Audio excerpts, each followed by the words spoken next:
I'm slowly recovering Al-Anon. My name is Rick Jatuk. Good evening, everybody. Hi, Rick. And as they say up in Omaha, by the grace of God, the power of a program called the 12 Steps of Alcoholics Anonymous, a fellowship called the Al-Anon Family Groups, and the loving but very firm guidance of a big book black belt Al-Anon sponsor. It's not been necessary for me to plan any kind of death, yours or mine, since the 10th day of April, 1987, and for that I am very, very grateful. My hometown is Toronto, Ontario, Canada. My home group is the St. Clair Al-Anon Family Group. We meet in the Church Hall of Holy Rosary Catholic Church every Tuesday night at 8 o'clock, located on the St. Clair Avenue between Bathurst and Spadina. So if you ever find yourself in Toronto on a Tuesday night, just happen to be a little trip from Albuquerque. Toronto's a lot easier to spell than Albuquerque, by the way, so it's easier to find on the map. By all means, come in and join us. I want to thank Norm for extending the invitation for me to come. And I really want to thank Tom and Juanita for the fantastic hosting job they've done. There's all kinds of wacky stories that happen when you arrive at the airport and there's someone there to meet you. The most embarrassing one happened, I'm really sad to say, in Canada. And I was out at a conference in Vancouver, and I picked up my bag and looked around and really didn't quite recognize anybody, but there was a guy standing there with a blank piece of cardboard. It was kind of like the flap from the top of a box that he had ripped off. And I look around thinking, I wonder. So I went over into him and I said, "Hi, my name's Rick. Might you be here to pick me up?" So he looked at the back side of the cardboard and said, "Yes, I am."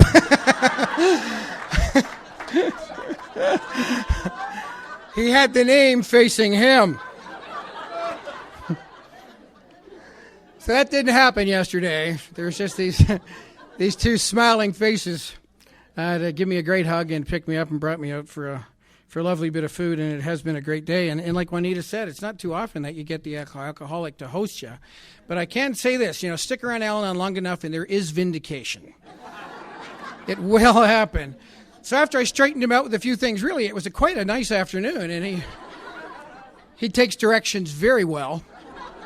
An outstanding recovering member of Alcoholics Anonymous, and Tom, it's a delight to know you, actually. And it was a great day. And Dolores, it was great to see you, even though we haven't had a chance to connect. Dolores, I had an opportunity to work with her. Back in 2005, I was the host committee chair for the Al-Anon host committee chair for the AA International Conference, and so I had an opportunity to work with Dolores and her colleague Marcia, and that was really a great experience, and I really value that in kind of the context of all the service work I've had an opportunity to do, and people I've had to meet in Al-Anon. I really value the experience that we had working on that convention. And I'm certainly looking forward to going to Pittsburgh in the summer. Booked my hotel room just last week. So it's going to be a fun time.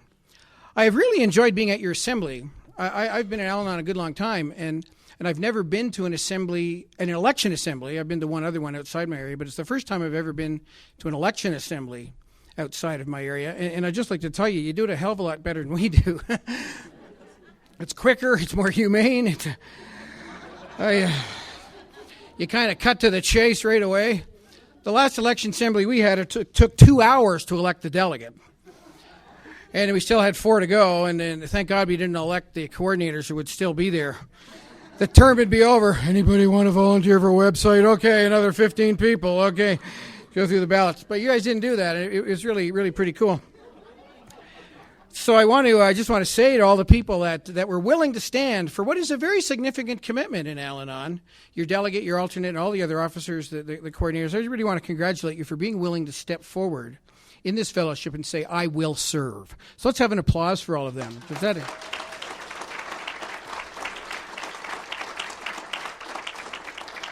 That is an important and a beautiful thing. And I've had an opportunity to do a number of things in service. And I, too, did DR and GR and coordinated this, that, and the other thing, and ended up as the area chair. And when I was finished my job as area chair, one of our trustees was at an assembly, and he tapped me on the shoulder and said, "I think you'd make a good delegate." Really? Puffed me right up. Well, Howdy thinks I'll be a good delegate. He must be right. Howdy's never wrong. So I went home, and on Monday night, I called my sponsor in my regular Monday night call, and I said, "Hey, you're never going to guess what Howdy said." was at the assembly on the weekend, and he tapped me on the shoulder and he said, I think you'd make a good delegate. You should consider standing. And there was that pregnant sponsor pause. And I waited, and out it came, and she said, well, Rick, don't you think your don't you think your area deserves a delegate who's practiced all 12 steps?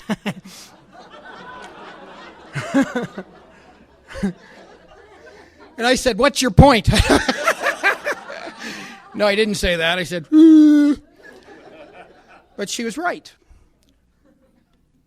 For you see, I am embarrassed to tell you that after being involved in service for a good long time, there was a part of that I misplaced spiritual recovery, working those 12 steps, coming to that spiritual awakening, working with others. I replaced that with activity in service. I'm not saying you're doing that. I'm telling you that I did. And when it was all over, I felt hollow and empty instead of full and satisfied. And that's not because there's anything wrong with service. It's because there's something wrong with Ricky Duda. And what was he doing in there? Where I needed to have a title so that I felt like I belonged. I needed to have a job so that I could think for a while that, hey, I belong to this thing. And that's where I was. And that thing that my sponsor said to me was very, very powerful. It meant a lot, and she was totally right. So I am here to tell you that I have never been the delegate. And I don't see doing that in the near future at all. But I have had some great experiences, and I'll tell you, the experiences that I've had in service since I've done those 12 steps have been far greater. And whenever I finished one of the jobs, the last job I had, in our area, we do this thing where all the officers get together separately from anybody else 3 times a year. And so our area asks past chairs and past delegates to serve basically as a sponsor to the area officers. So we call them an advisor. So they asked me to be an advisor. And so after this 3-year term of being an advisor, when it was finished, it was the first time I had finished a service job where I felt it's done and I'm not empty. Where can I go? I can go back to St. Clair Al-Anon because that's my home group. And because any title we get has a beginning, a middle, and an end, except this one title, Rick J., Al-Anon member. And that one does not have to have an end. And I like that. And that's the one thing we always get to go back to. So that's just my experience with all of that. We have that tradition that says, the only requirement for membership is that there be a problem of alcoholism in a relative or friend. I guess that means that if there's alcoholism but it's not a problem, you can't come.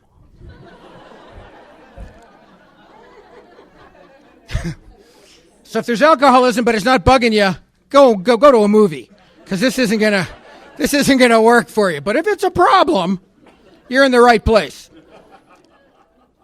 And in Toronto, we do this thing which we say qualify based on what that tradition tells us that we qualify, because as we all know, anybody can join AA, but you got to know someone to get into Al-Anon.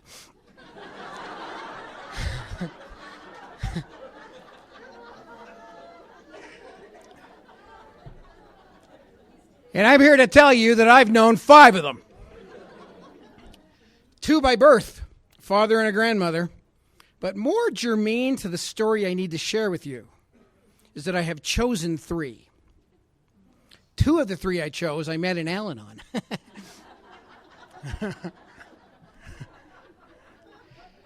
So I just want to say this to you, if you're here tonight in an Al-Anon, and we have had Al-Anon members come in and realize that they have a problem with alcohol somewhere along the way. Well, I'm here to expedite the process for you. So if you're here tonight and you're female and you're an Al-Anon and you think you have a problem with alcohol, ignore anything that AA shows you or ignore talking to any alcoholic and simply at the end of this meeting come up and say to me, do you find me attractive?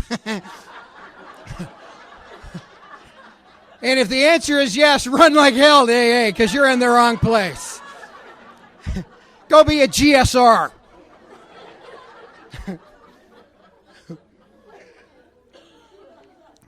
Infallible. And I see a few of you. It is so great to be able to laugh. Do you remember when all we did was cry? We all remember that. We all remember when we felt like there was not another living soul on this planet that lived with what we lived with, that could get. The shame is like down to my toes. That if anybody knew what was going on, that would be the end. I'd have to kill myself. That would just be the end. And here we have this God-given fellowship, this program that can bring us to God that says, let it all out. And we can laugh and joke and giggle about all those things that we could not even utter before. And we come to rooms like this and we talk about this stuff and people go like this. Yeah. You get that head nod. If I was to say things like this to my people at work, they'd go, what? If I was to stand, I teach high school. So if I was to just meet my parents and, the parents of the kids I teach and say, hey, parents, hi, my name's Mr. Jatuk, and you'll be happy to know I haven't had to plan any kind of death, yours or mine, since April 10th, 1987, they would not laugh. But we laugh. We get it. We get that particular insanity that says, my life is awful, and it reaches a point, we reach this kind of insanity where killing you or killing me seems to be a rational substitute for living. We reach that point of insanity, and we get that. Normal people don't do that. But we get it, and that's why I absolutely, totally love coming here with you people. Because everywhere we go, it's the same thing. We understand what that is about. I have a disease that's apart and separate from any alcoholism that any of those people that I have been with has. My disease is called alcoholism, the family disease. I don't drink, but I have alcoholism. I have something wrong with me that is not dependent on an alcoholic's condition. Whether the alcoholic is drinking or sober, alive or dead, in my life or not, is irrelevant to the steady marching on of the disease that plays itself out in my life. And is it not the greatest fallacy that we bring? Is it not our greatest fantasy as members of Al-Anon that if only they will stop, I will be okay? And that is what it's all about. It's even like kind of on our public information stuff. It's like kind of the Al-Anon con. Is alcohol a problem in your home? Yes, it is. Well, you just come here, little girl. And we all come in here saying, tell me how to get them to stop. And it's not that we want them to stop because these people we love are killing themselves with alcohol. It's because our lives are a mess. And the only way that I can figure out in my limited intelligence when I'm forcing God out, the only thing that I can figure out in my way of looking at life is, you're the problem. And if you stop doing this, I'll be fine. Thank you very much. It's kind of like saying, I have a headache. Take a pill for me, please. And I'll be just fine. I cut my finger. Here's a Band-Aid for yours. And that's what that's like. That's what that's saying. But is that not the greatest fantasy that the Al-Anon member holds? And then there's a bottom for the Al-Anon when you kind of realize, or when they do stop, yes, we got exactly what we wanted, and life still isn't working right. Then what? We were giggling last night, or maybe it was at lunch, about Lois. What a phenomenal story Lois has. When you read Lois Remembers, look at what she did with Bill. I mean, he put her in a sidecar on a motorcycle and drove her all around the United States of America. He didn't even have enough money to put her up in a hotel, so they set up a tent in fields and left her there for days. And she stayed. And then he came back and she was happy. And she repeated that again and again. Then his drinking got so bad that she went to work to support him. And then he got sober. And she threw a shoe. And here we are. How friggin' weenie is that? Bill had this great this experience seeing a white light. Our founder threw a shoe. I'm embarrassed. Really. But take a look at what that is. Take a look at read Lois Remembers. It is an awesome book. I mean, awesome book. Our founder talking about it. She's an amazing human being, Lois. I love her story. But when you look at it from that side of here's her disease running rampant through this like bizarre alcoholic in her life, and she stayed. He got sober. She got damn your old meetings, which meant was they're doing for you what I couldn't do. I wanted to do that for you, and they're doing it. Damn you. What about that? That the people we love get better, and we say, damn you, because our life isn't getting any better. Because you see, I have a disease. And my disease is called alcoholism, the family disease. And it has nothing to do with the condition of the alcoholic or alcoholics in my life. And that's a hard one to swallow. A hard one to swallow. But when we do it, those 12 steps of Alcoholics Anonymous, which we practice ourselves, like it says in our tradition, in italics, practice that ourselves, become ours. Because those steps won't work for me if I'm here for you. If I'm here because you're doing something, those steps aren't going to work. I'm going to find a fellowship that's fun, that's friendly, that, we can giggle, we can do all that stuff. I'm going to find that. And I can stay in that fellowship for a long time. And I did. But I didn't get better. Matter of fact, I got sicker, but I thought I was getting better. Because you read the words on the wall, and you really just need to have like a minute amount of intelligence to pick up what this program says, the words and the language and the vibe, and you can kind of spout it off. And I think, well, hey, I'm getting it. Well, really, no, because I want to step in front of a bus. Am I really getting it? When I'm standing on a sidewalk and a bus is coming down and a thought pops in, one step, Rick, and it's over. Is that about an alcoholic? It's about me.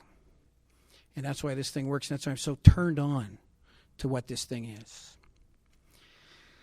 I was an odd, weird little kid. I was just frightened. It wasn't really odd. I was doing what people do when alcoholism is present in a home. A disease comes in, a disease takes hold, and people do things that are diseased. Nobody's doing that on purpose. I don't believe for a second that my father ever woke up and said, I'm going to go out tonight, get rip-roaring drunk, come home, and tear my family's house apart. I don't believe he ever said that once in his life. But I do believe that on many, many occasions he said, I'm going to get my work done today, I'm going to have a few beers, and then just come home. But as we all know, those people we love who are alcoholic, they have the one and the phenomenon kicks in, and they can't stop. And it happens. And so we live in that disease, and I picked up the disease. I was affected by alcoholism, then I became inflicted with it. And regardless of the condition of the alcoholic in my life, the fact that I am inflicted with it does not go away. It doesn't end when they stop. I used to hide in my closet when I was a little kid. I loved it. I would clear out all the clothes. I would clear everything out, and I'd put a little table in and hang a light over the bar, bring in a little chair, bring in some paper and a pencil, and I'd write this great big sign that said, "Keep out!" And I'd paste it on the outside of the closet door. And I'd go inside the closet and shut the door and wonder why nobody was coming in. Or I'd build this little enclosure. I was always kind of hiding myself in places to protect myself. That's what happens in disease. When you're threatened, you protect yourself. And as a kid, that's what I did. I didn't know that as a kid. I just did it. Kids just do it. Adults just do things. So that's what's going on. So I made up another little sign, hung it on the outside of the fort. Keep out!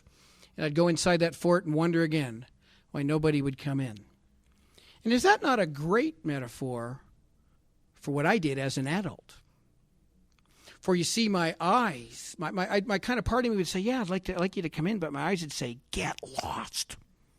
There was a part of me that was terrified to have you come in, yet my heart's yearning that the deepest level was for you to come in. Please. But I was incapable of allowing you in as I grew up into an adult. My brother brought me to the doctor because I was doing all kinds of crazy things and nothing came back, and it was just odd. But a beautiful thing happened in 1965. My mother joined Al-Anon. My mother remains to this. My mother is a 42-year member of Al-Anon. Beautiful thing. That deserves applause. That's right. It does. Take a look at who we are as Al-Anons. We say that. Somebody's in Al-Anon 42 years. Some goofballs in AA for 30 seconds. Yeah! And as Al-Anons, we do that. We completely and totally minimize what our recovery is and celebrate that. Now, I'm not saying don't celebrate the alcoholic. Yeah! But let's celebrate us as well. Why not? There was a point where we made a decision for health over sickness. There was a place where we came, and those people that are here have stayed. And that is a beautiful thing, and that is something to really shout from the rooftop, that this works for us, the family members of alcoholics. I can live a happy, fulfilled, joyous life, regardless of the condition of the alcoholic in my life. Now, that is a message that we need to shout.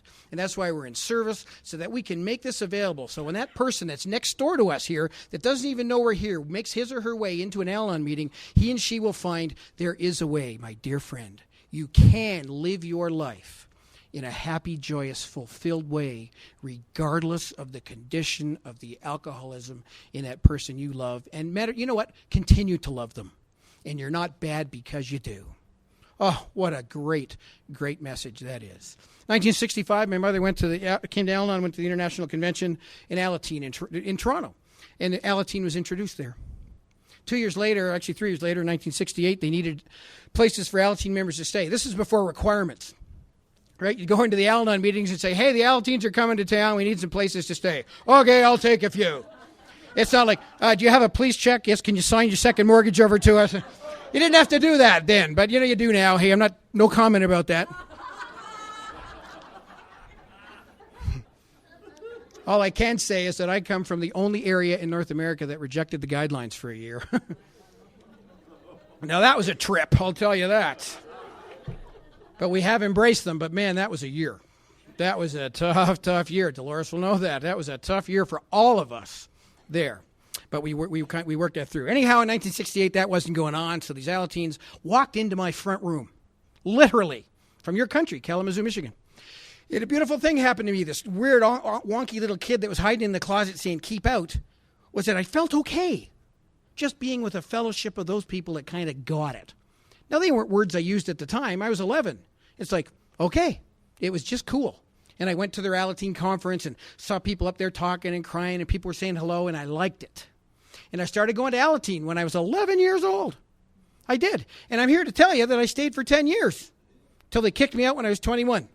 They said, Rick, you can't be bald and have a beard and be an Alateen. Now get out of here. I don't want to go. But they kicked me out anyhow. Come on. Want to be the oldest living Alateen? I'll stay. I'll be good. You have to go. So I became a sponsor. I don't recommend that. Anyhow, I did. That's what I did. But when I was in Alateen, they told me some really great things. They said, when I got to Alateen, they said this beautiful, beautiful thing. They said, Rick, your father is an alcoholic. He is not a bad man. Listen to that. Rick, your father has a disease. He is not a disgrace. Oh, thank you. Thank you for that information. I needed to know that.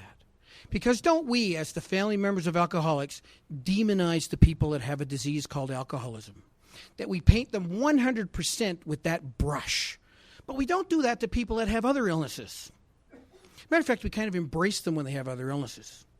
But we tend to reject and ridicule and shame the people who have this disease called alcoholism. And that happened in my family. My mother, before she went to Al-Anon, she didn't have anybody to talk to.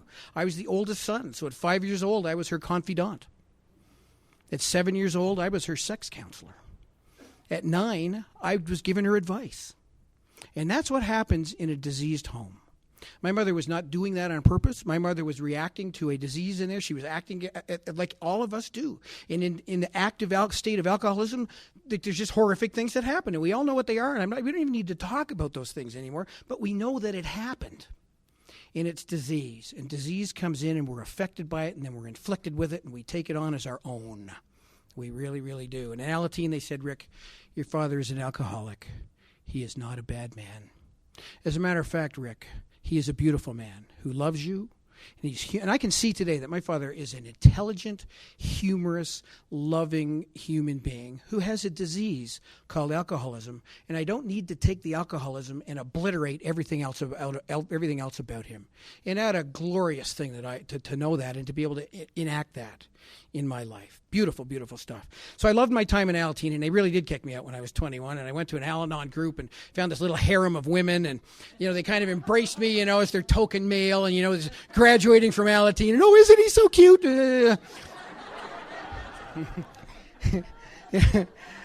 Yeah, I just loved it. I kind of owned them, and another guy would have the gall to come into our meeting, and my hand would go out and say, welcome. I should say, get lost, find your own harem.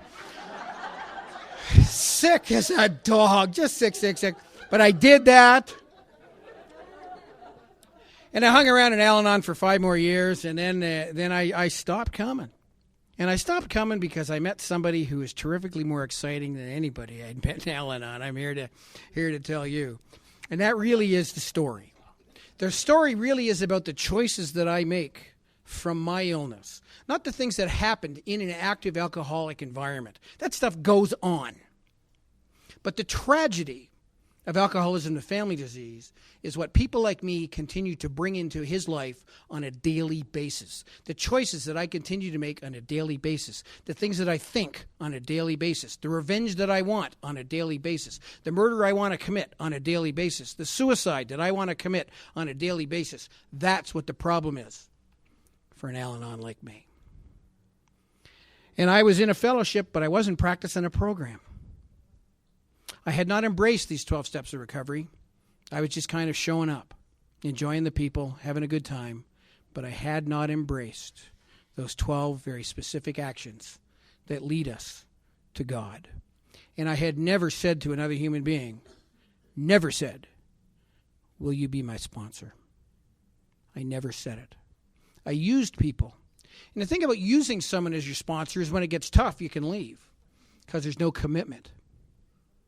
And I need a commitment, and that's what I have now.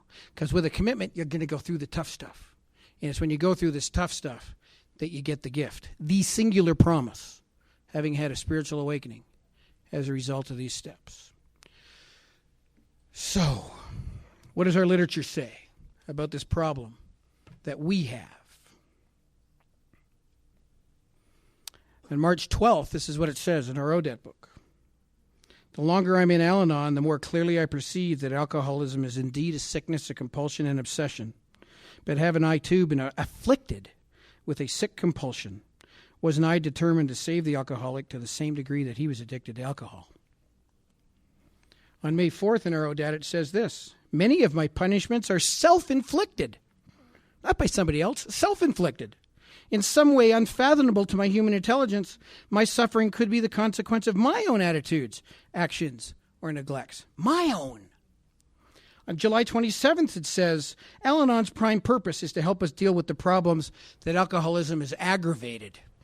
My sponsor says it like this, adding an alcoholic to a person like me is like sprinkling Miracle Grow on my defects.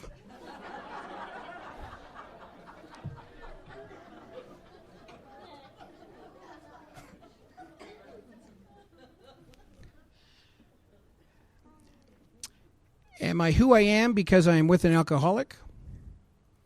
Or am I with an alcoholic because of who I am? Why did I choose 3? Was that because of them? I don't think so. Bill wrote a book in 1939. He wrote it in 1938, published it in 1939, and this is what he said. He knew this all the way back. He said, our design for living is not a one-way street. It is as good for the wife as it is for the husband. It is as good for the family as it is for the alcoholic. They knew that in 1938, that this program, these 12 steps of recovery, were as good for the family members as they are for the person who has the disease called alcoholism. And all that we have to do is this one thing, if we want this gift. We need, because we come in, most of us come in on this side that says, you're the problem. And if you'll stop, I'll be okay. And we come into Al-Anon and we say, no, that's really not true. And somewhere along the way, if we allow God to pull us across, we get to this other side that says, oh my God, the problem is not them, it's me. And when we get there, when we reach that point where we can accept that the problem is the reflection looking back at me in the mirror, not the reflection of that other person, that when I die, I see my life pass before my eyes. When I can reach that point where it's me, that my actions, thoughts, behaviors are the problem, we have available to us the 12 steps of Alcoholics Anonymous, which we practice ourselves like our tradition says. That's what we practice. And we then have available to us this potent, powerful tool for bringing us to the power. Because I thought I was a power. And it tried the best in my power to make things work, and it didn't. A couple of weeks ago, the woman that I see, she's in Al-Anon, and she said, I never quite realized how powerlessness and the kind of the fighting against powerlessness for so long eroded my sense of confidence, my sense of self-esteem, my sense of well-being. And I never looked at it that way before. Because, you see, even if we're not admitting we're powerless, we are. But if we think we're powerful and we continue to power up and fail, it erodes. And we power up and fail, and it erodes some more. And we power up and and fail and erode. And we continue to power up, it continues to fail, and it continues to erode away at who we are till we reach that point where sometimes we can't even speak. We are so far down. And that happens to us. And is that them doing that to us? Or is that us doing that to us? Is that? And when it's us doing it to us, we can get better. Because you see, we are powerless. And the flip of the powerlessness is as soon as we admit we're powerless, we have access to the power. And that's the flip of it. But to get the access to, because I'm not the power, and I will never be the power, but there is a power. And I have access to it only when I admit that I don't have it. And as soon as I'm able to say that, over here, it's there for me to use. Done sequentially with a sponsor. That God can and will save our lives the very way it saves the lives of the alcoholic people that we love. It's as powerful for us as it is for them. And it is here in our meetings, in our literature, in this glorious fellowship that we call the Al-Anon Family Groups. It is here for us. And that is the great news for us. There is a way out. And they don't have to stop drinking for us to get out. Beautiful, beautiful, beautiful. How does it show itself? I'm going to tell you a little bit about how it showed in me. Politely we say, we have low sense of self-esteem. Well, really, I don't know that that's what it is. We're people pleasers. I never really wanted to please you ever in my life. Like you were irrelevant to me. The only thing that had any relevance was how you would perceive of me. And if I could, for a brief moment in time, believe that you were approving of what I was doing, that would be my higher power for an instant.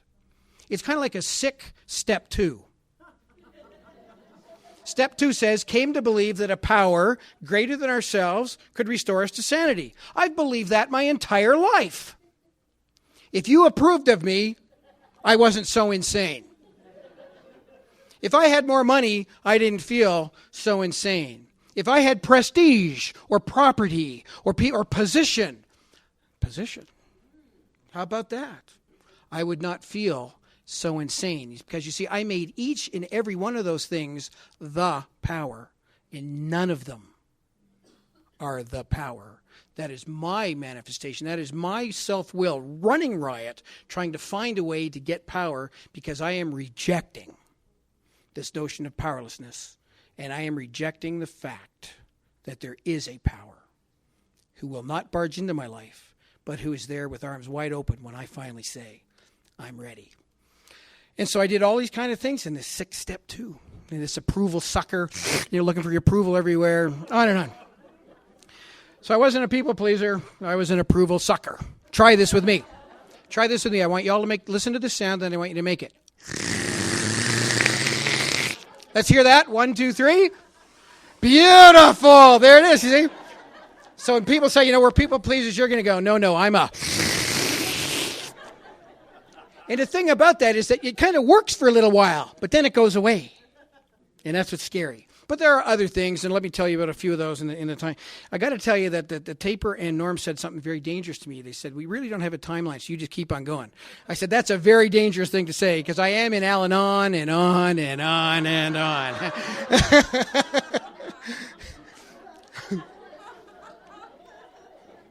So I do have this little white timer here to give you some comfort. It just really tells me how long overtime that I go.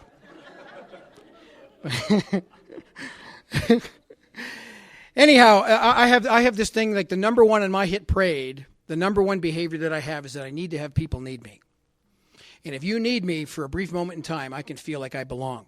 I can feel like I'm a part of this race. I can feel like I'm part of humanity. I feel like Bill, when you read like Bill's story about him taking that drink, and you hear our alcoholic friends talk about he took the drink and I could dance better and I could talk better and, I wasn't as ugly. Well, hey, I got news for you. We were there and you were.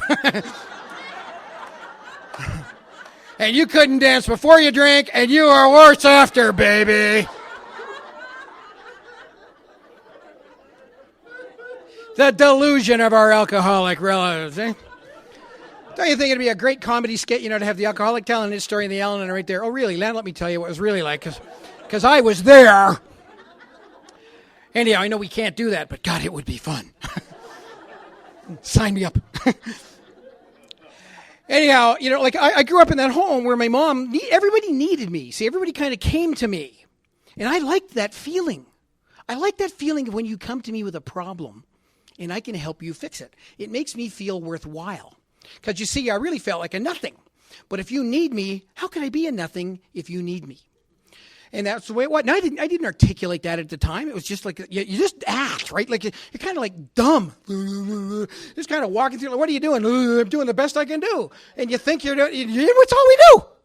You're diseased and you just do the best you can do. It's on reflection that you see all this goofball stuff. And that's what I did. And so here's the situation as it rose for me. I was in university. I was in my second year of university. I was studying music. I'm a high school band director. And so I was studying music then, and I applied to go to a school in Western Canada. I got accepted to go to this school. That person that accepted me said, why don't you contact some of the other people that are going to be in your group and have a few rehearsals? Great idea. So I contacted 3 others. It was a group of 5. And then I contacted the fifth. I was the one, but like the 4th person I needed to contact. And I'm here to tell you that the kind of attraction I have to alcoholics, I don't even have to see you. That it happened for me through the phone. And I had never set eyes on this woman before, but I phoned up to say, hey, we're getting together to do a little rehearsal before we go out to this program. What do you think? And an hour later, we'd had this like lust fest on the phone. And she had been to all these great places, and she had played music with people that I wanted to play music with, and she was exciting, and she was energetic, and she was bubbly, and I was kind of like I was breathing heavy on the other side of the phone, and it wasn't like one of those calls. It was just kind of, and it was amazing. And so I kind of started doing some research. I like to know what's going on, a little bit of control going on. So I kind of found out some things about her. I found out she was very cute. Well, hey, that's good. And I found out that she was a terrific musician. I said, well, hey, that's good too. And I found out she was experienced. And I really like that because I wasn't, at least not with other people. It was a lonely life, baby. Besides, people were reading the sign in the closet that said keep out, so I had to do something in there. It was safe. Anyhow. Did he say that? There's nothing better than the laughter of identification, really. It's just beautiful. Do you have closets too?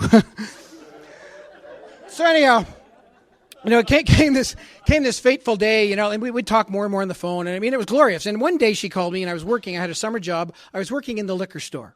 That was my summer job. That's the God's truth. And she was drunk. And she said, my boyfriend was supposed to come over. He didn't come over. Why don't you come over?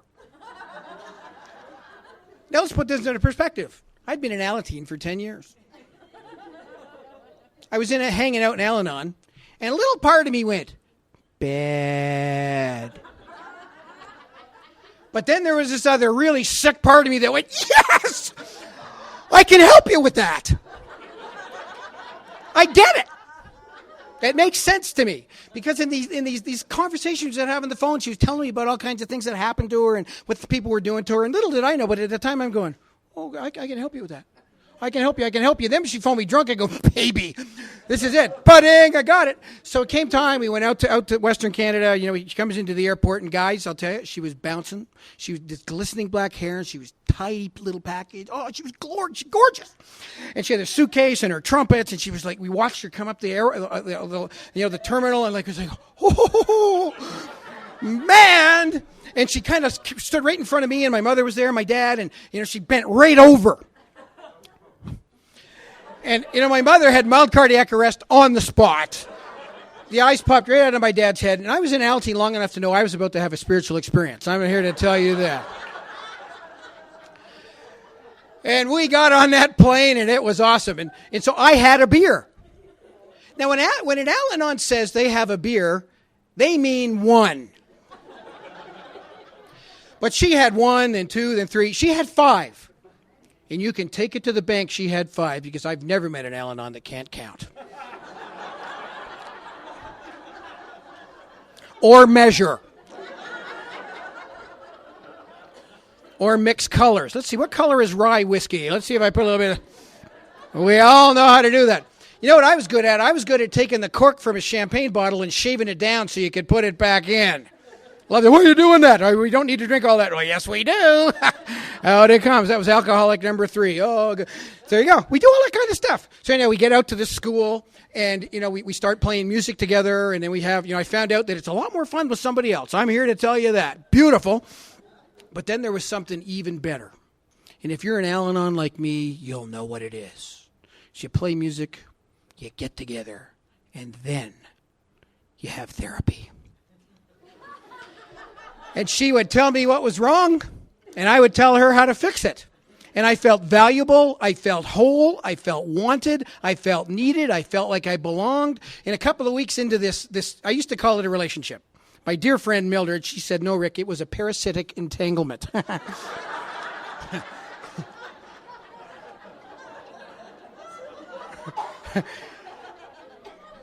just has quite a ring to it, eh? Well, how you doing, darling? Would you like to have a parasitic entanglement? I met another guy one time. He said it was like 2 ticks without a dog. We do get ourselves into this stuff. So anyhow, whatever you want to call it, that's what it was. And so we're sitting in this common room in this school, and she says to me, you know, Rick, I've been seeing a therapist for a long time, but I don't need to see that therapist anymore because now I have you. Oh! Take that in. Let's hear that together. Yeah! Fill up on that one. Who needs a higher power? That's my power. That's all I need. Really? Oh, it was glorious. And that lasted for the whole summer. It really did. And I get home, and people are saying, Rick, what are you doing with this woman? Now, was I saying we have a lot in common, we're making beautiful music together? Did I say any of that stuff? No, I didn't. What I said was, deep down inside, there's a beautiful person, and I'm going to help bring her out. She was a project. She was. Anybody had a project? Look at that, eh? Well, you'd be great if it wasn't for this, and this, and this. And I'll just change that for you, and then you'll be fine. We'll be happy together, but I don't want to change. That doesn't matter. Because you're going to, because this is the way I want you to be. So that I'll be okay. What about me? Who cares? All that matters is what I want. Amazing. Absolutely amazing. So that whole thing kind of, I got bored. It's like a dog that catches a car. What do you do with it when you get it? Well, I'll tell you what you do. You keep it, and you go look for another one. And it doesn't have to be another woman. It can be something else, because you get needed in a lot of places. So I finished university. I finished teachers college. I found myself sitting in front of a principal of a downtown high school in downtown Toronto, and he said these words to me. He said, Rick, there are a lot of very needy students in this school. Oh, man. Brother, I'm the man for you. You want me. And he said, people say these kids really can't do a lot. And I go, oh, really? Because, man, I'm an Al-Anon that loves a project. I love a I'll show you project. You say it can't be done? Just watch me. Just you watch. So 3 years later, these kids that couldn't play a note, we played Fiddler on the Roof, the whole show, the whole thing. And after the final performance, the principal called me up out of the pit where I was conducting the orchestra and hugged me in front of the whole audience and kind of pushed me back, but he didn't let go. And he said, Rick, I've made a lot of decisions since I've been the principal of this school, but the best decision I ever made was to hire you.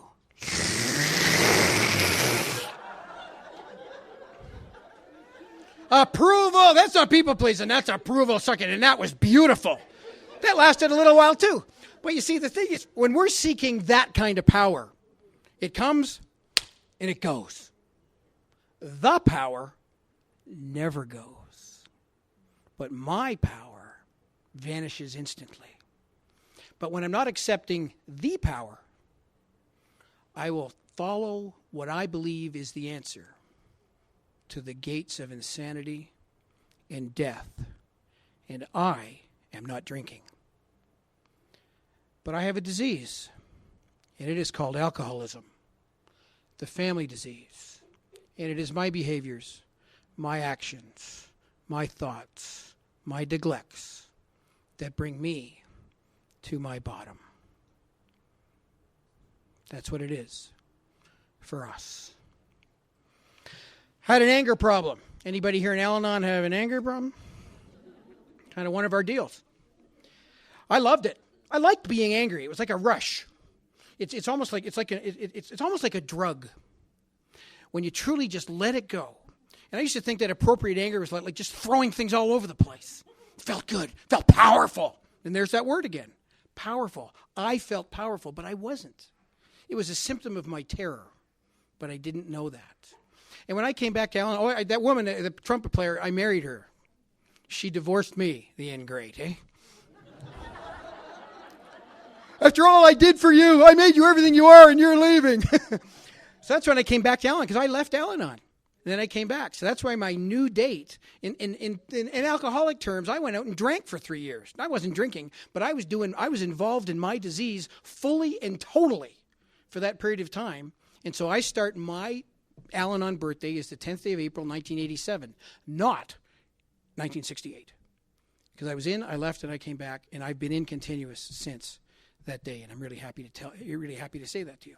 But when I came back, I've started to have these anger things, and they started to happen in my Al-Anon meetings. So I'd be talking to somebody, and they'd be telling something, the way we talk at Al-Anon, and I'm kind of looking, and, my head's nodding up and down, and in my head, I'm thinking, I'd like to smack you right in the mouth. I'd really like to punch you right in the nose. And it was happening all the time. And so in my way of thinking at the time was, because you see, I was rejecting the power. The only power I knew was the one that I was kind of trying to manifest, and it wasn't working. And so I'm thinking, well, it's them. There's some karma that they have that they're putting out that I'm doing that, so I just won't talk to them anymore. But it ended up that it was everybody that was happening to. A kid walked down the hallway in the school one time, touched my tie, and before I knew what I was doing, I had him pressed into a locker with my fist in his face. Put him down, walked away, said, there's something going on. And I was in my kitchen and I was getting a glass of water, and I had this all-compelling feeling to just throw the glass. Or I was making a fried egg, and I broke it, and I started smashing the pan on the stove. I was in my Al-Anon meeting. I was the group representative. I was in a very large meeting. There was about 80 or 85 of us. And I always sat in the back, the control position. The back corner, you can see everybody, but nobody can see you. Remember that. It's important. Hello, all you those there in the back corner. And so I was sharing, and I was just sharing a lot of garbage, really, but I was sharing about in soft, warm, velvet tones about my spiritual awakening and how, my God was my closest friend. And two people beside me started playing with each other's shoelaces. And a demon came out of me in my Al-Anon meeting. And I screamed blue bloody murder at these two people, and then went back to speaking in soft, dulcet tones about my spiritual awakening. And while I did that, everybody in the room, you could kind of hear this collective gasp from all the members saying, our GR is killing two people at the back of the room. And at that moment, there wasn't a person in that room that wanted what I had. I'll tell you that. And so after the meeting, nobody would talk to me. Until finally one person said, Rick, you got to do something about that anger. And so I go home and I read the ODAT, count to 10. I tell you, I count to 10, I want to kill you even more. All right? Like that just wasn't working. And so keep an open mind. But somebody said, I think you might need some extra help. But put this in perspective too. I was attending meetings, I was in fellowship, but I was not doing a program. I did not have a sponsor. I was just kind of manifesting all this to myself. See, the golden moment, the beginning, the seminal moment in the history of who we are is when Bill met Bob. When one met another, it happened. And until that happened, like if they hadn't done that, we wouldn't be here. But they met, and here we are in Albuquerque, New Mexico. Right? Because that happened in Akron, Ohio. One met another. And until I was able to say to somebody, will you be my sponsor? This stuff was not available to me. And I had not said that. And so I was trying to do this on my own. And so by definition, I was sponsored by an idiot, me. It wasn't working. And the best that I could come up with was that. But all kinds of other things started to happen. I have all these thoughts and these feelings. That's when I wanted to step in front of the bus. I wanted to stick a knife in myself. Those things just started to come into me. And so I went to therapy. I did. And every time I walked in there with that third step prayer. And as soon as it was over, I went to my Al-Anon meeting. Because the therapy helped me uncover. If I had had the sponsor, I may not have needed that, but this is my story. I'm not telling you to do what I do. I'm just telling you what I did. And that's the way that worked for me. And what I found in all of that was that underneath all that anger, underneath all that rage was terror, abject terror of you and of life. What I have come to discover is that anger and rage have two sides, homicide and suicide. It's the same thing. And we understand what it is. We understand that particular insanity that says, my life will be better if I can stick this in you. My life will be better if I can drown you in that tub. My life will be better if I can stick an icicle in your belly, then it'll melt and nobody knows how it got it. Right? I've heard those stories in Al-Anon. I'm not making that up. I come here to hear that. Good idea. Where were you before? I said, we've all heard them, right? And we laugh because we understand what that is. But the good news is that there is a way out. Because you see, that's all me doing. I'm trying to be the power. I am not the power. And when I admit I am powerless, I have access to the power. And it is here for us all the time. But I have to see how I was powerless, and that's the way it was. And I became a victim. And it wasn't so much what happened to me. I loved being a victim. Being a victim is sweet. Because when you're a victim, you're never wrong. Ever. The victim is always the center of attention. The victim is always right. The victim is the one that gets all the pity. Everybody else is demonized. But the victim is pure. Perfect. Oh. I love it. Just kind of wallow around in that stuff. Kind of like a whining victim. You know the definition of whining? Anger escaping through a very small hole. And there I was. 35 years old, blaming my whole life on the fact that my father drank too much beer. Until finally someone said, Rick, don't you think it's time you grew up and started taking responsibility for yourself? And the answer is yes. I love being a martyr, doing more than humanly possible, just so you'd look at me and think, wow, he's great. Really, when you're looking at me thinking I'm a goof. But in my perception of the way you looked at me, I thought you thought I was great. And that's all that mattered in the world of power I had built that was falling down around me like a house of cards. Loved it. And on and on and on. Fill in the blanks for you. What is it? Why are you here on a Saturday night after a really long day listening to a blabbermouth from Toronto? Honestly, what do you want? Well, I'll tell you what I want. I want that power. And you people have it. And I feel it in you. You tell me how you get it. You share me how you do it. You share with me how you've gotten it. I share with you what I'm doing. And it comes. Because the power is the solution. And we all know that. Beautiful stuff. And so finally I reached that point. I reached that blessed moment. It was at the end of the third alcoholic. And it was like there was just no question that I was the one doing this to me. And God had finally allowed me to cross to the other side. And I finally said to another human being, will you be my sponsor? I love what you've got, and I want it. And I've been hanging around here long enough, not doing a deal. And you're doing the deal, and I want it. And when I finally reached that point, it's kind of like I made out this list of what I want my sponsor to be. And so our literature says, men sponsor men and women sponsor women. Well, look around. All right, Mexico, New Mexico is no different from Toronto or from anywhere else. You kind of look around. There are not a lot of men here. There aren't a lot of men. And so I put that on my list, and I put all kinds of other things on my list, and I looked around, couldn't find anybody. But this is what I did different. I have a dear friend at home. I mentioned her once before. I'll mention her again. Her name is Mildred. And we get together every week. We do this little prayer thing. And so I just started to ask for a sponsor, the right sponsor to come into my life. And so this person did come into my life, and it was a woman. And she came to talk at our conference in Toronto a number of years back. And we went out on a Friday night and had a nice little connection. And Saturday she talked. And after she talked, she came to get me and said, hey, let's go out and get some more ice cream. It was fun last night. So as we're walking along the main street in downtown Toronto, she says this beautiful thing to me. She says, tell me about you.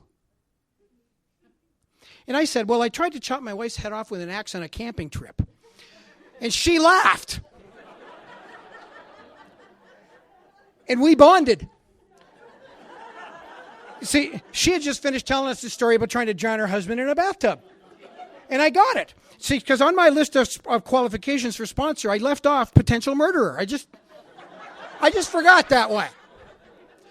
But what I did was I just prayed and said, God, I need a sponsor. I really, really do. And this person came into my life. And Mildred said to me a few days later, have you found a sponsor? And I said, no, I haven't. She said, yes, you have. And said, it's too crazy. She said, I know it's crazy, but there's a lot of crazy things in this life. So I wrote a letter to this person who lives in your country. 1,800 kilometers away, my sponsor lives for me.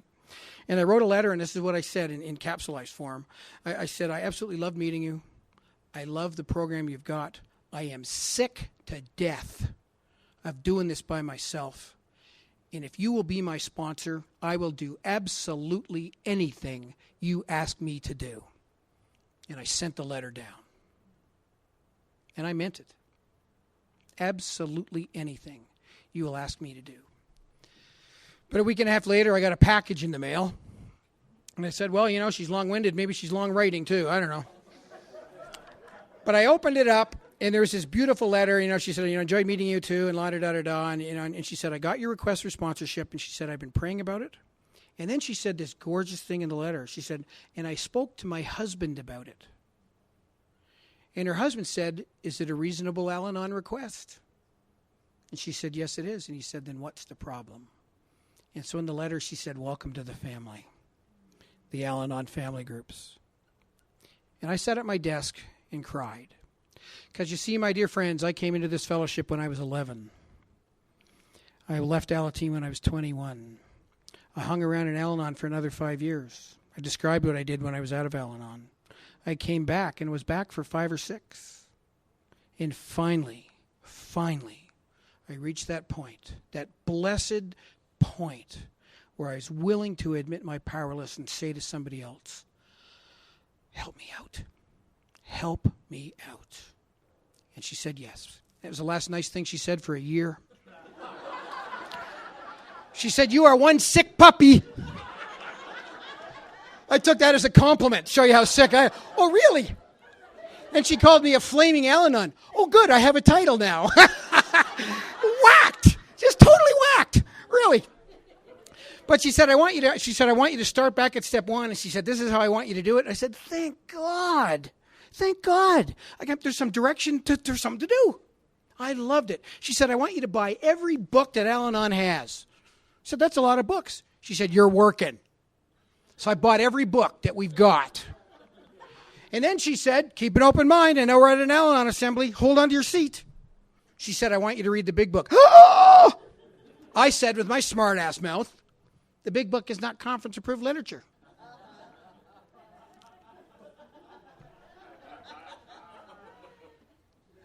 A sponsor pause.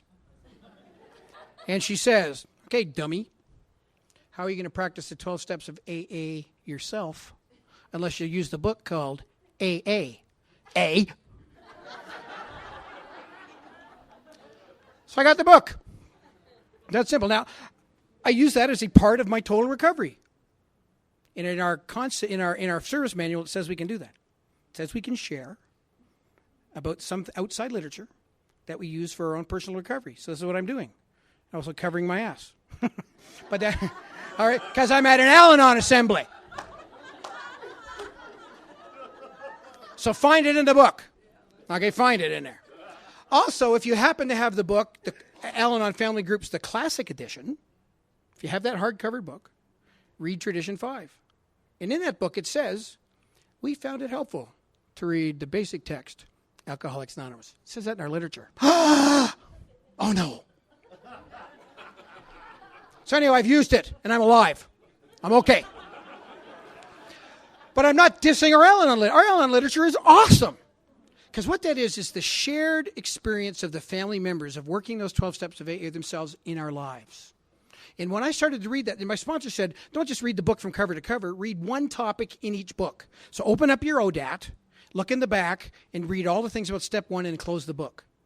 Give it a try. Open up The Courage to Change, look in the back, read everything about step 1 and close the book. Open up the Al-Anon 12 and 12, read step 1 and close the book. Open up how Al-Anon, like the Path to Recovery book, read step 1 and close the book. Open up how Al-Anon works, read step 1 and close the book, and something will happen. Because there's a thread. There's this whole notion of the shared experience of the Al-Anon member talking about being powerless over alcohol when we don't drink. And I started to get it. I started to get this idea that alcoholism is a disease, and as such, I've been affected by it. I'm afflicted with it, like it says in our ODAT, and it means that I have to take responsibility for my own recovery if I'm going to get better. And that when I admit I'm powerless, I have access to the power. It started to happen.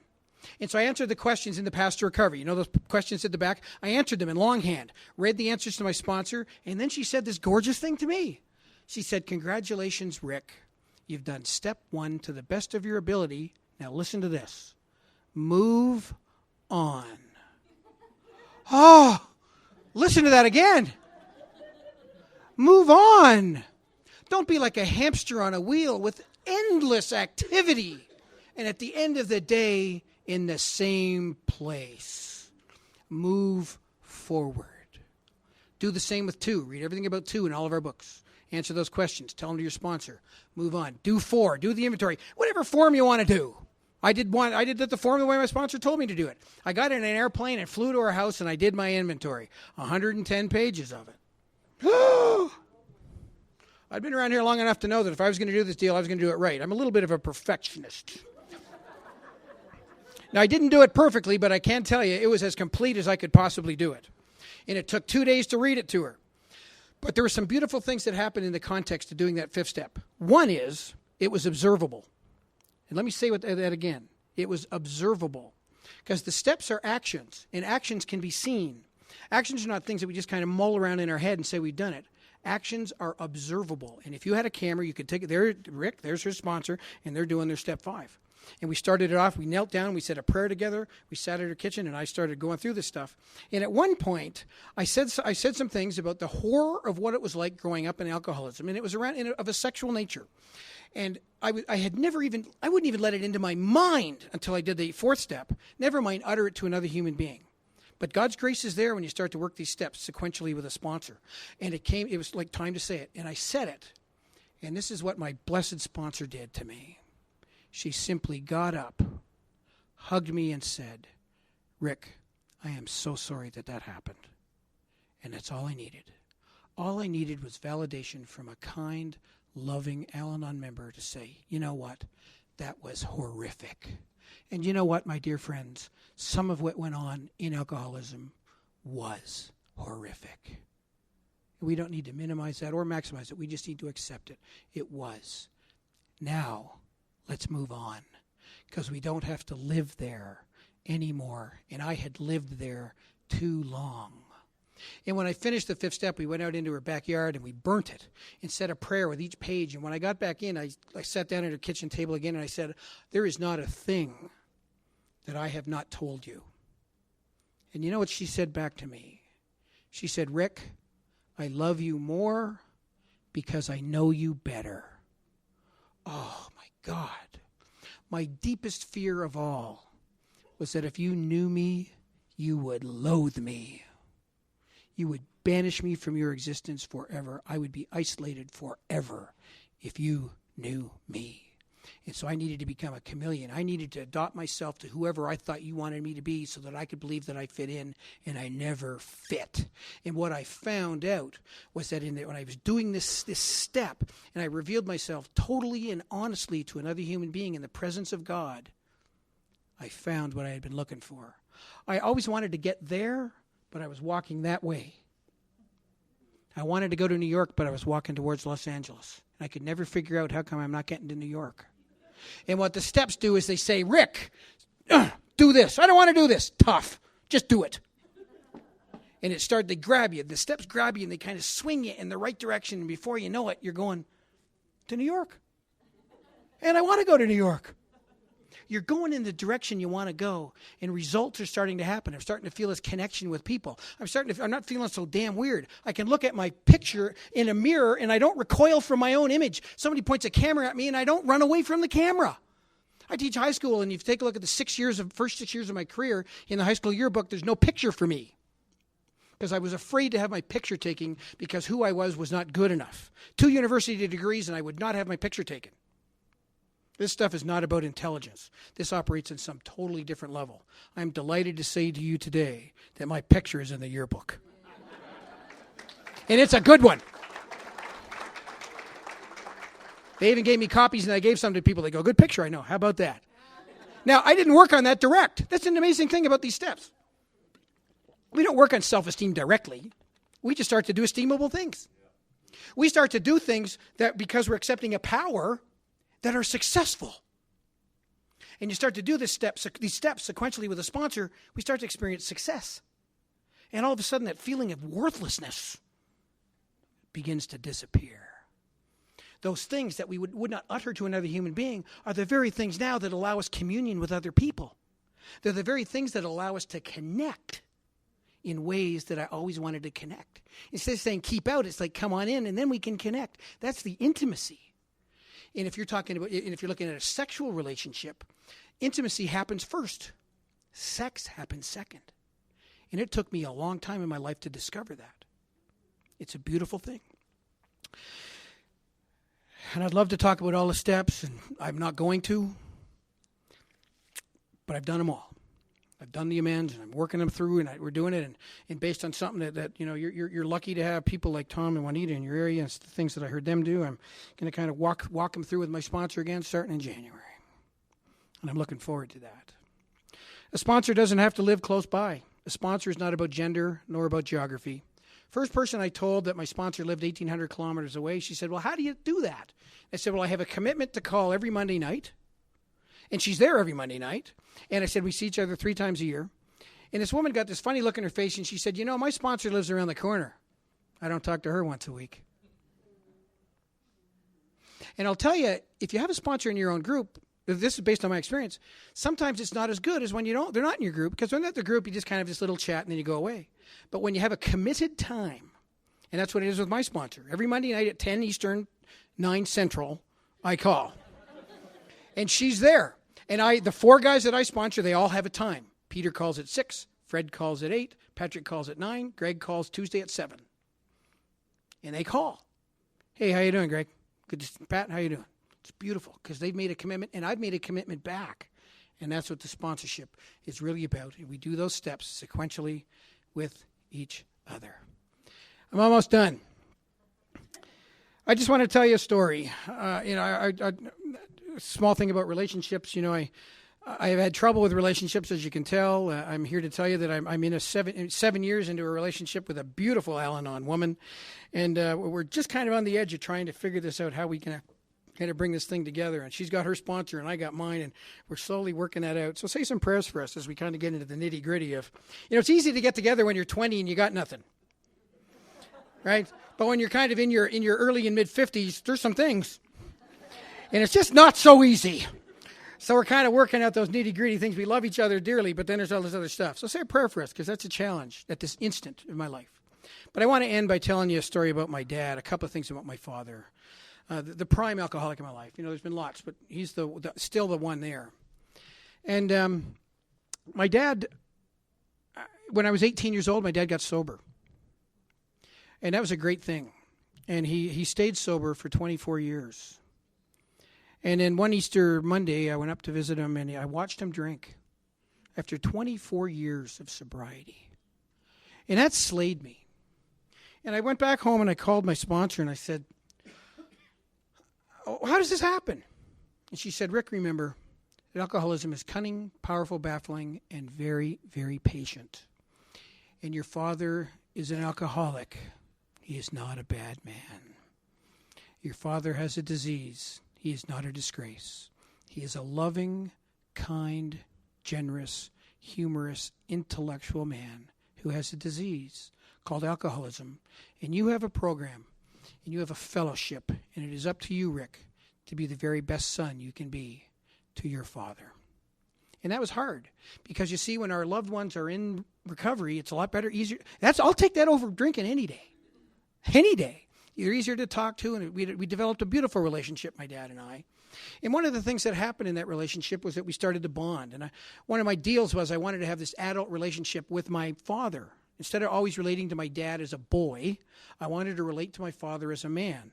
And it wasn't anything he was doing to me, it was what I was doing in the relationship. So my sponsor said to me, "Why don't you start to do some things with your dad?" So I suggested that we kind of do a little canoe trip. A lot of water where I live, and so he loved that idea. And so my dad and I went out for a 2-day, 1-night canoe trip, and it was delightful. I kind of related with my dad on that level, sitting around the campfire, and we said that was fun. So, not long later, we did another one, 3 days and 2 nights, and we really enjoying it.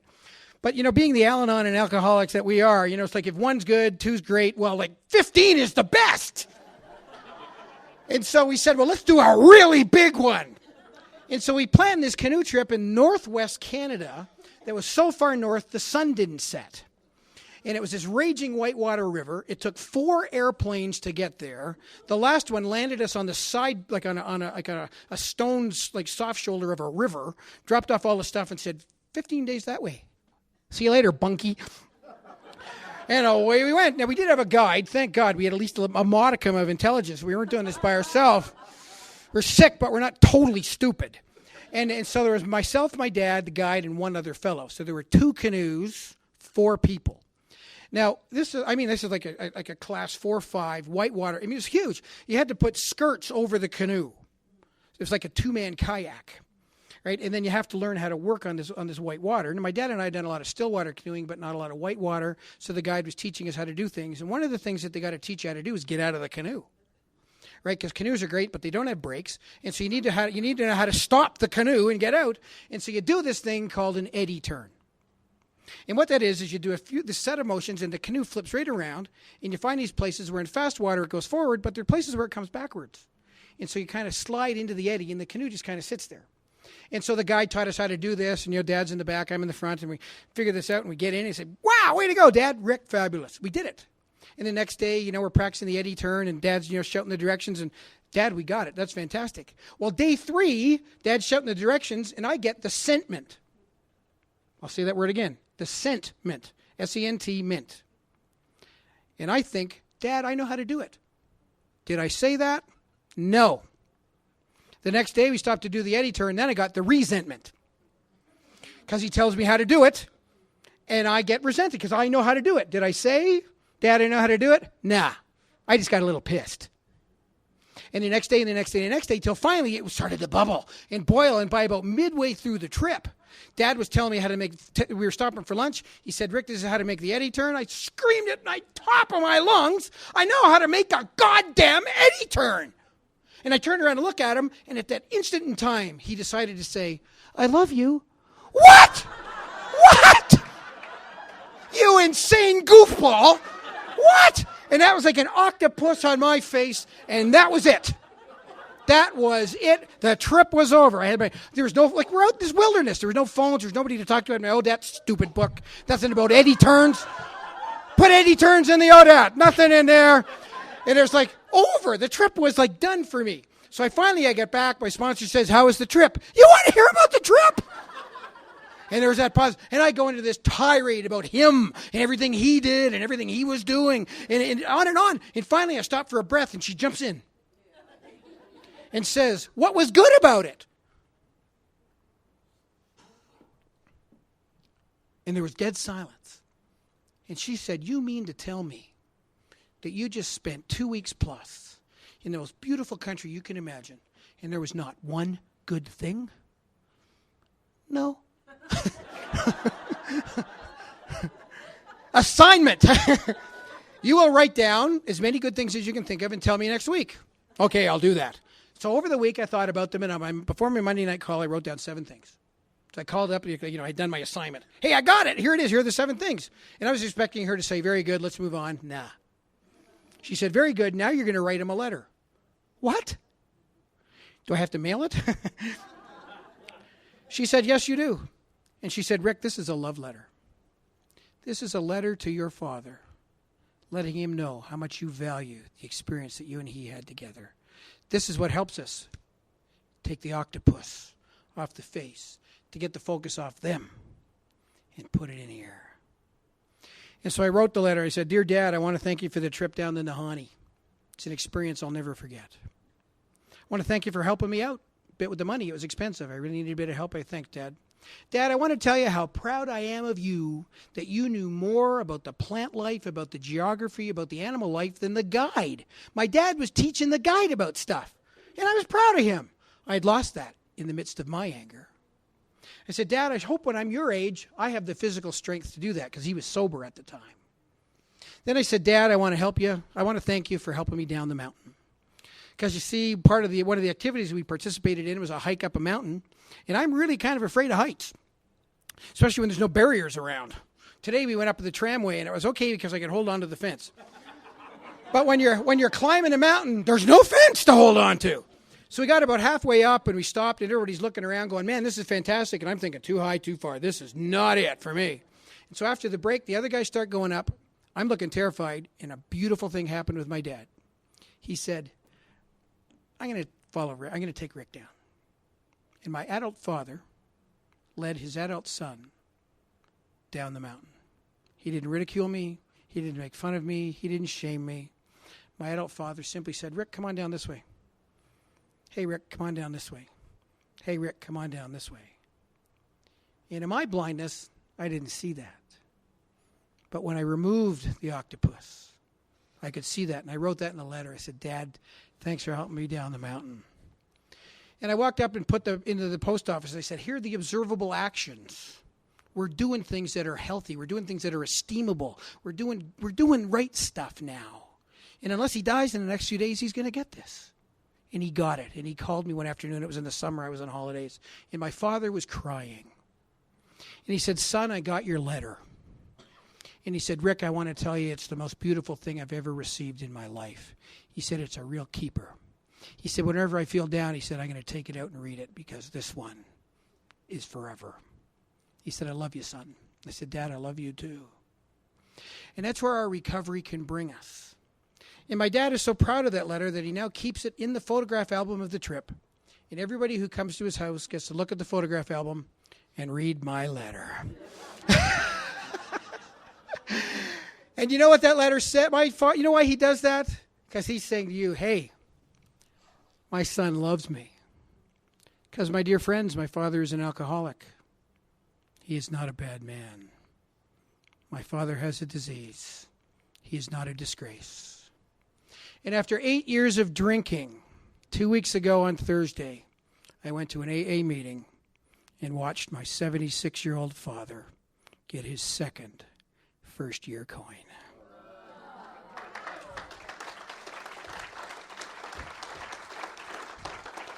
And you know what's beautiful about that is that my life was great, whether he was drinking or not. I was just purely happy that someone I love is now involved in health, not in sickness. And we can now start, and it started already.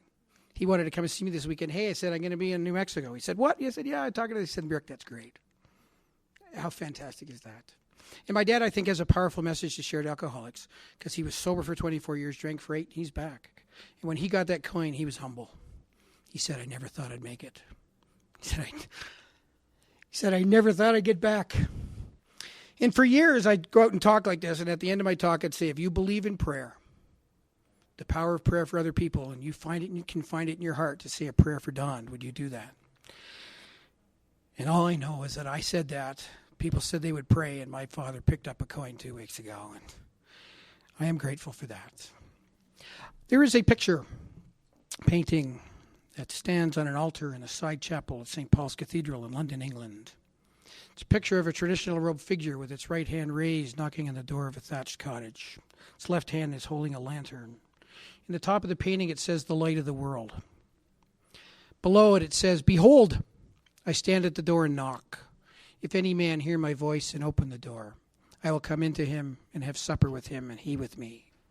And as every one of us knows, that the door there's no doorknob on the outside, because God is knocking. He is knocking and he is knocking, but he will never barge in. And until I admit that I am powerless, the door stays shut. But as soon as I admit that, when I cross that bridge, that door opens and the power comes in. And the access to the power happens through action. And the actions are called the 12 steps. And what my sponsor said to me, and I've never forgotten it, she said, "Rick, you do not think your way into right action. You act your way into right thinking. And the actions you take are called the 12 steps of Alcoholics Anonymous." God bless you all.